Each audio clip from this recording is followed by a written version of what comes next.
All right, we're back with another excursion video. If you follow the channel, you know I just got these big 40s set up on the excursion, and they do rub quite a bit. So today is the day we build the adjustable steering stop. That way you can set your turning radius, whatever you want. All right, if you look over here, this is the driver's side. That nub right here is the steering stop. So this butts in against this metal right here, and that stops your steering from turning anymore. Now what we're going to do is we're going to drill and tap into that hole right there, and that will allow us to put a bolt in there, and just the head of the bolt itself is basically going to be enough. But if you were to do something like crazy, like if you wanted to go off-roading and got giant tires like 54s just for off-roading one day, you could actually run the bolt out to make it so you limited your steering turning radius. That way it wouldn't rub if you got the bigger tires as well. So this way it's going to be adjustable. Some people actually just take the head of the bolt and cut it off and weld it, tack weld it on here. And you know, like I said, it's a very tight spot right here to limit. You don't need hardly any to limit it. If you look up here, I have the steering wheel almost all the way turned, and you see it has just a little bit of clearance right there. And that's what you want. You just want as much turn as possible and just a tiny bit of clearance. This is not the type of thing that will bounce with the suspension. I mean, the suspension will bounce, but this is going to move with the tire. So you're not going to hit a bump and rub on it. So you can put it as close as possible. The steering wheel is already, like I said, turned almost all the way. So what you do is you will need to take loose the tie rods to get them out of the way so you can drill it. I have this tire cut in, but when you're doing each side, you cut the tire out, which you can see on this side gives you a whole lot more space to work on this. And you can even see this rough spot right here is where that steering stop butts in against the axle. So we cut the wheel all the way to the right. This is the passenger side. That'll open that up. I'm going to take this tie rod off real quick, and then we can drill and tap that. All right, tool list for this. Need one of those pliers to remove the cotter pin from the bottom of the tie rod bolt. Then you will need a drill bit. Now the size bolts that I like to use for this are 5/16 by 18. These are 3/4 inch. That's all you need. Some people use the quarter 20s, but those are just a little too small for my liking. So as a good rule, when you're tapping and dyeing, use something a 1/16 inch smaller. So these are 5/16 by 18 bolts, and this is a 1/4 inch drill bit. And here's my tap and dye, or here's my tap. Then you need a socket for the tie rod bolt, which usually is a 19. I don't know, Fords are also always like that, and then a whacker to whack it. All right, let's get this cotter pin out.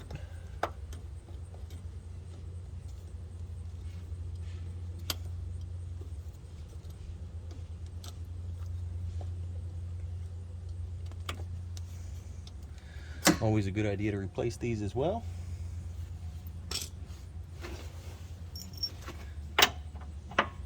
Ooh, it is not a 19, it's a 21.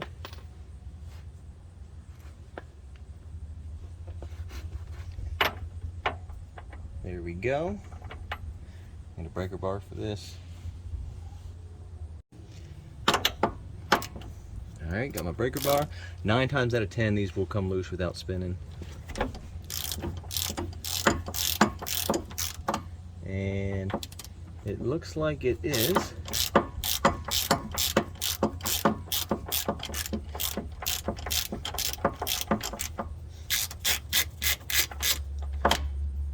Right now, here's where the whacker is about to come in.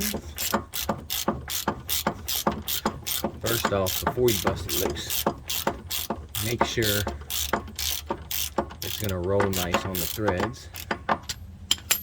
On and off. You may have to work it a couple times.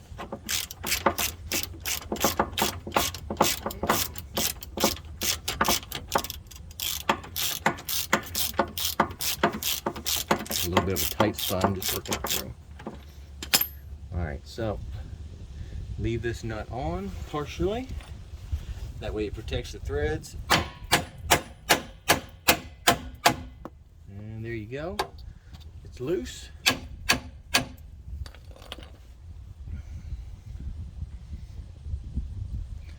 Pull this nut the rest of the way off.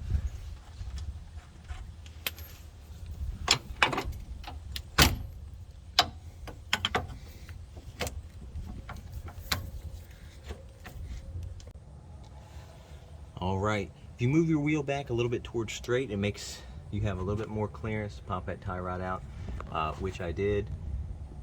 And now, what I need to do to get the right angle is I do have my jack underneath the axle. I'm not really looking to jack it up all the way. I'm just looking to take enough pressure off the tire that I'm able to turn it by hand. Since the tie rod is disconnected, I can't just start it up. And let's see. Got it jacked up a little bit. Let's see the angle I'm going to be drilling at. That's pretty good. Maybe just a tad more. I want to lower the jack and reposition so I got a little more space.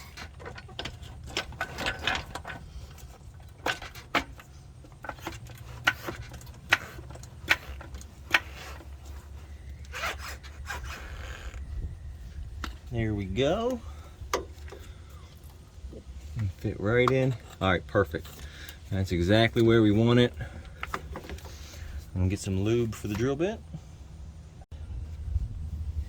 All right, I swapped out my Milwaukee because it's a Princess and I don't want to scratch it up. So I'm gonna use my Centuries Old Ryobi. I just like having a little cup of oil like this to dip the drill bit in. Just a note on drill bits in general. Your drill runs too fast for drill bits. And so what I mean by that is if you just floor it, you're gonna wear out your drill bit pretty darn fast. And we need to make like a 3/4 inch deep hole. So this is gonna be drilling for a while. So what you wanna do is drill on the slow side.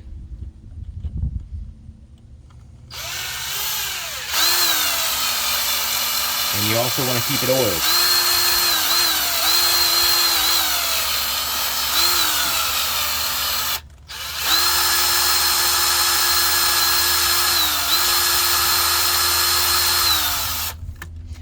If you drill full speed all at one time, you're just going to burn up your drill bit. It's going to be dull and you're going to be hating life trying to drill this hole with a dull drill bit.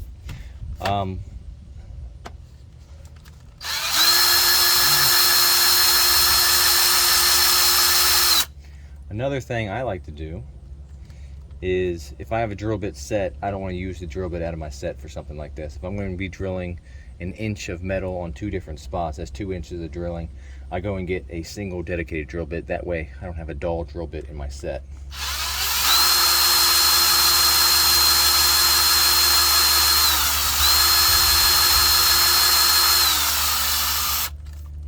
You see those nice curly cues coming off?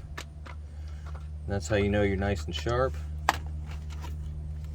Just take your time, keep it oiled, make life a lot easier.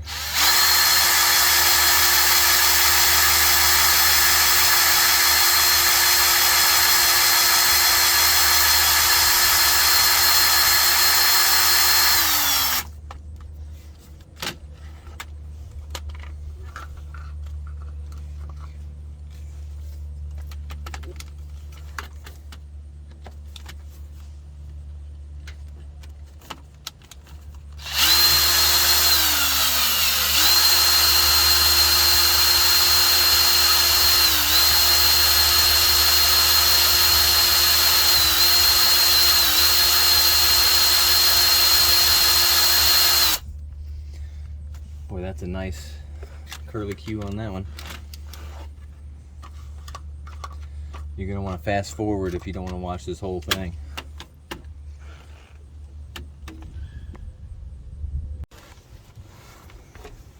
It's been drilled enough, about 1 inch deep. Now I got my tap in here.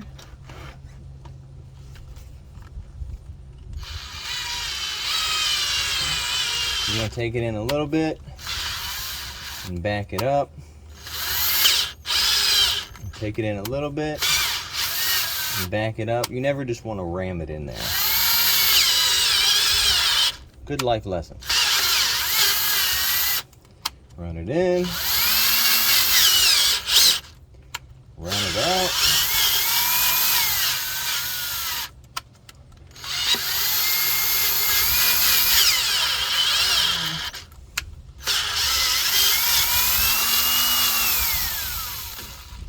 All right, now let's check the bolt here. Here we go. It works. I'm going to clean up, run it in and out a couple more times and clean it up a little bit. And we'll be good to go for this side.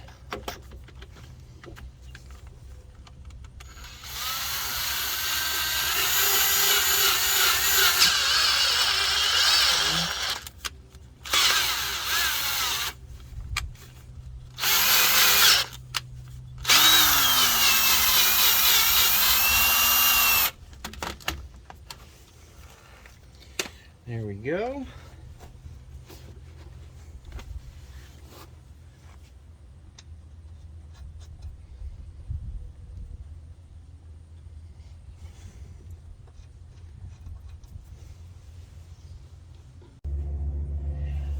Ran the die in and out 2 or 3 more times. Now it's much smoother. So there we have it. That's all the way in. Oops, that's the wrong way. So let's test it. We're gonna put the tie rod back in, and then we're gonna roll it all the way, turn all the way to the left, which will deaden this into this. And I think just the head of the bolt being there is gonna give us enough room to clear the leaf spring. It is a snug fit, especially on something this rusty, and the tie rod's stiff from being old. They're still tight, but they don't move quite as well as they used to. So it did take a little prying, but I got it on here, line back up. It's very tight. You may have to loosen the adjusters for your alignment, just so you can get like 1/8 of a turn on there and have enough space.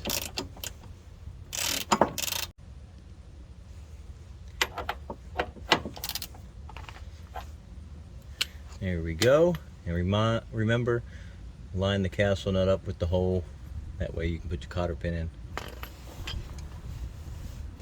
So that's tightened back up. All right, we're over on the driver's side now. The wheel is just slightly turned to the left. And as you can see, there's a lot better space clearance over here, as opposed to being all tied up with that extra steering bar.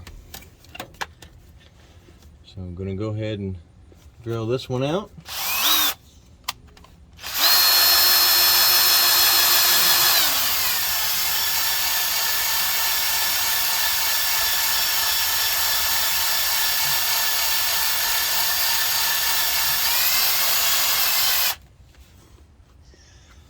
Same as last one, oil and drilling slow is your friend. That way you don't dull your drill bit in the first 2 minutes and then have to try to drill the rest with a dull drill bit.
Already at least a 1/4 inch in. Probably more like 3/8.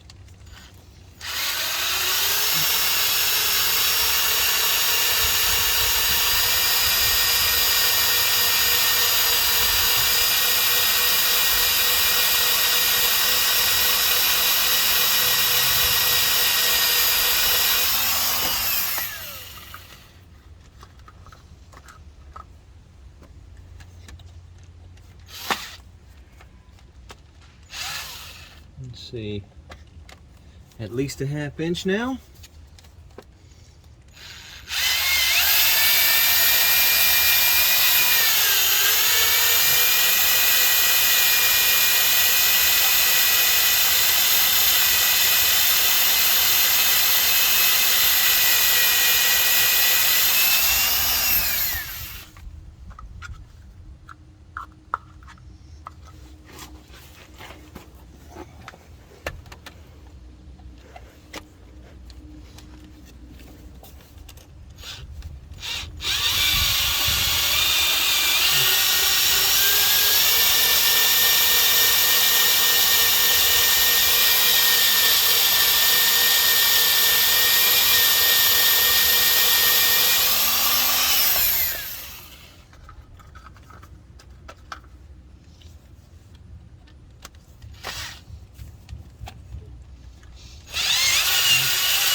Let's see how far we are.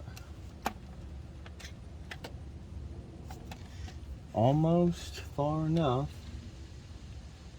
Need to go probably another 1/8 inch. Very close.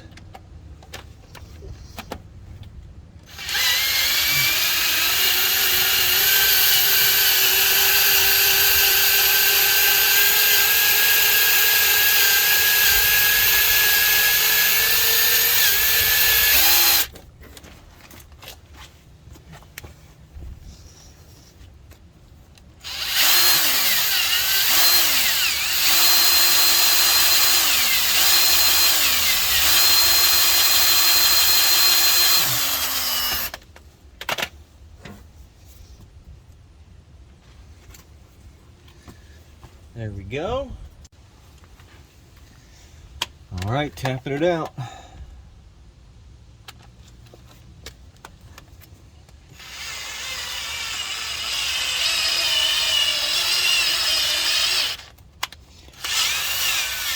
In a little bit, then back up.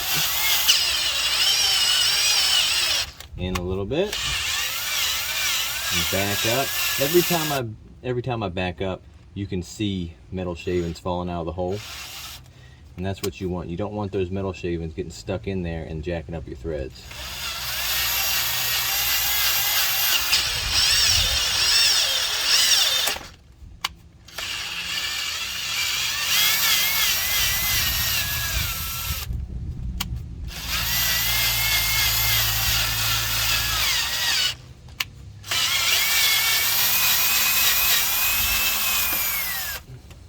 I think we're just about there. I'm gonna run it in one more time.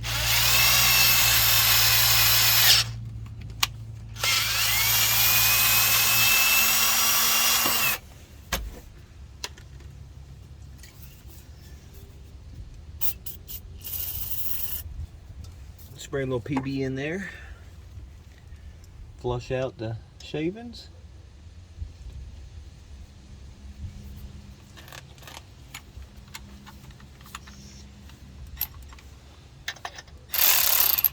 Just kidding, that's the wrong size.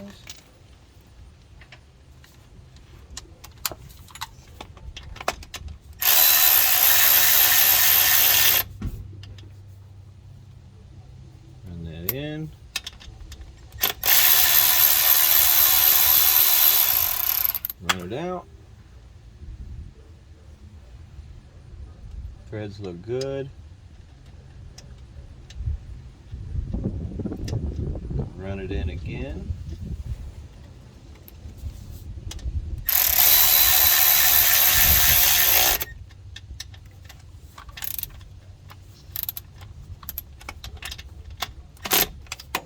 There we go. We're all good to go. Now let's test it out. All right, with the steering wheel turned all the way to the left. This is the front of my passenger side tire. I have about 1 finger's width between the leaf spring and the tire. And again, as you can see, that's all you need. Just the head of the bolt is enough to make the difference so it doesn't rub anymore. And if we walk over to the other side, you can see the back of the driver's side tire also has a good gap. Alright, so that's it, guys.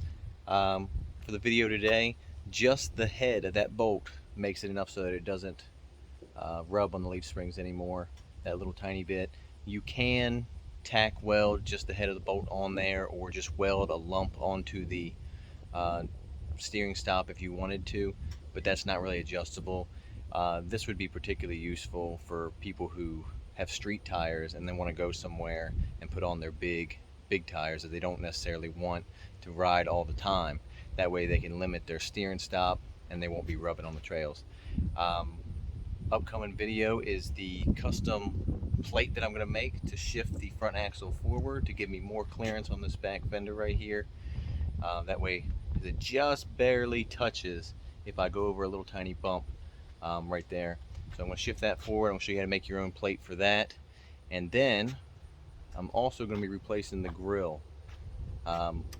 Write down in the comments chrome or black, because I can't decide. If I go chrome, I'm going to keep the 99-04 style, go chrome, keep the front bumper. I'm going to cut out my smooth radius after I shift the axle forward so that the bumper looks perfect on the front.